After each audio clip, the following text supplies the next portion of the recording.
This section is called housekeeping because we're going to be talking about bits and pieces that should be addressed at a membership meeting, but they're not each one of them as significant as the other stuff. So it's like little bits and pieces. Although we'll start with the most significant of the little bits and pieces. Kim Van is an active member of the organization of staff analysts and has been an active member for 28 years. Her older sister, Kathy, had actually been one of the members of the executive board of the organization of staff analysts as far back as the 1970s. So we have a history here of family involvement going back forever and a half. Kim most recently had worked in the Department of Environmental Protection, where she was one of our main activists over there. And she served on our executive board, and she served on the bargaining team for many years.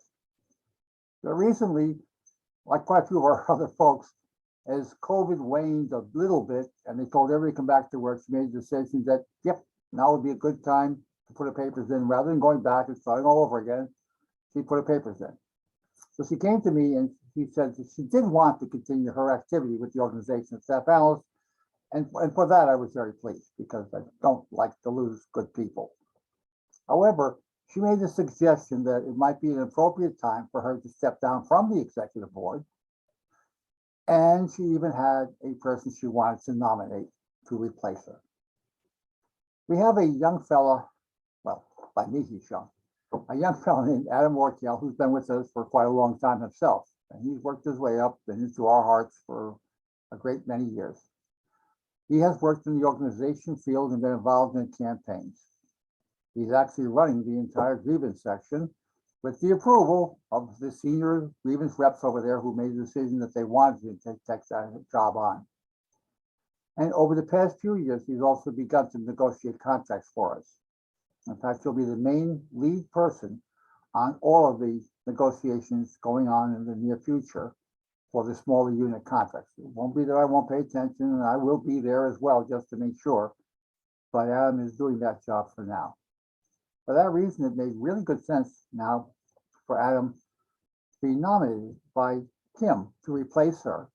And at the most recent meeting of our executive board this month, the man was unanimously put into place as our grievance vice president. So now we have a new face. And of course, when you get to the negotiation section of the video here today, you'll be meeting Adam Orgel if you haven't met him already, because we'll be talking about all the negotiations that we're going on with at present. So that's a little change and a very important one. Next thing is not really such a change. We just keep on doing it all the time anyway.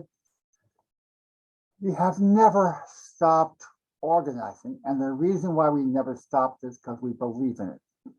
We ourselves came from a group of people that nobody wanted to help organize to begin with. And then later on, some people did help us, and then they changed their mind because it was taking too long. It was too difficult. They gave up. Well, we don't give up. So we have never quite stopped. We keep on. Every time a group comes to us and says, can you help us out? We always say yes. The most recent group that we had just now picked up this month is the Directors of Public Information for the Health and Hospitals Corporation. This is an increase to our representation of approximately 1%. Not a huge increase, but for each and every one of those new brothers and sisters is very important. And for us, each of those new brothers and sisters is also very important. The more people we have fighting the good fight on the right side, the stronger we all are. And so that's the piece I thought you wanted to know about. We have others in the work still. You know that from our mailings. You know that we're very impatient with how long it's taken us to get the associate directors of the hospitals. That's a 12-year fight and counting. And who's counting? Well, we are, but we'll keep it up until we win. And then, of course, there are the nurses.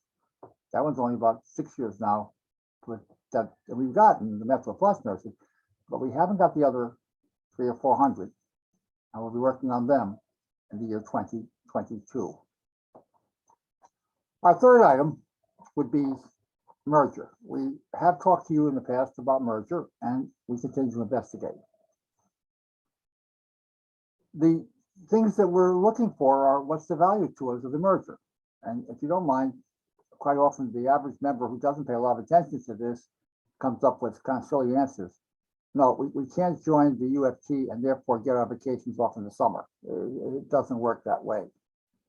People actually think that's the way it works. It doesn't work that way. There are pluses and minuses in all these directions. It is very important to us, for example, to what extent will the merger allow us to have independence, or will it instead leave us completely forgotten within a larger group? That we wouldn't like. That we have some knowledge about, and that we found out worked out very badly every time that ever happened. So we have always, since 1970, insisted that we should have a degree of independence and a certain amount of autonomy to make sure that we do look out for our own people, not just be forgotten by somebody else. There's a whole bunch of criteria we look into. We look into the price. How much is it going to cost our members? If it's going to triple the dues, we don't think our members are going to like that too much. What's going to happen to our welfare fund? We have a very nice welfare fund that you're just going to gobble it up and take it away from us and give us something else that we won't like as much. That's not too attractive by itself either. So we are looking at all these issues, and all be brought back to you. How will it be decided? Well, we decide by a vote. That's how we decide most serious matters, and that's how it will be decided. But we don't yet have a good report ready to bring back. It's not that clear. When it is, you'll be hearing about it. Fourth thing on the agenda is our welfare fund. It's healthy, it's well, and it's completely, well, the trustees of the welfare fund are completely indecisive for a change. Usually we have a pretty good idea of what we're doing next, and then sometimes we don't. Rarely, but we don't. And this is one of those times. And the reason why we don't have it is because there's been so much change due to COVID. That's the first problem. We did get more money in, so theoretically we could look into the possibility of doing something that we'd like to do. And we had talked about providing some kind of help for our people who are paying for prescription drugs or acts of service. And that was in our minds, and it's still in our minds.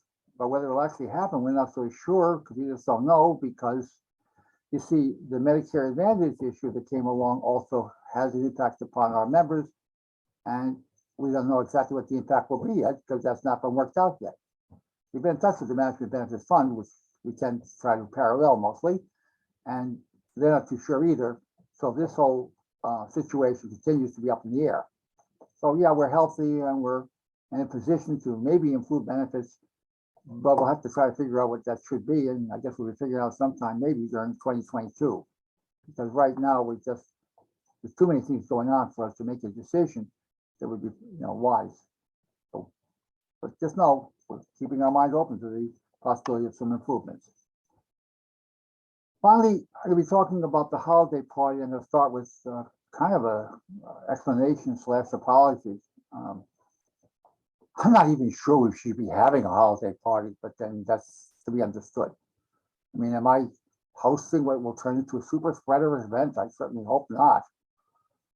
Problem I have is, and it's a problem everybody has, is we just don't know. When we set up the arrangement for the holiday party at first, we had to make the arrangements like 6 months in advance, and we did. And then along came COVID. And we didn't have the holiday party because, my God, the plague was spreading everywhere, and there was no way we were going to be able to, and nobody was having any events anyway. So we reached out to Terrace in the Park, which is where we were supposed to be having our party, and they agreed to put off, to delay, to let's say, gave them a big deposit. They would hold our deposit, and with a little bit of luck, in 2021, we would be able to hold the holiday party again. So the summer of 2021 came along, and that didn't look too bad there for a while. We weren't sure how it was going, but it didn't look too bad. So we thought, okay, maybe we'll schedule the holiday party. So we did schedule a holiday party, and it's set for the 16th of December.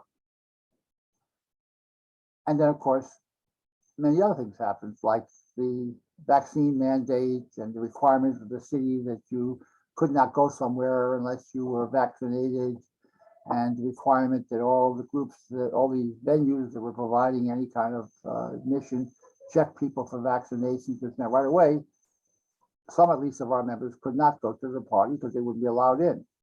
which is very unfraternal and it makes us unhappy, but we have no control over that. And the next thing is the rates going up? Well, right now they aren't going up that fast in New York City, so cross our fingers.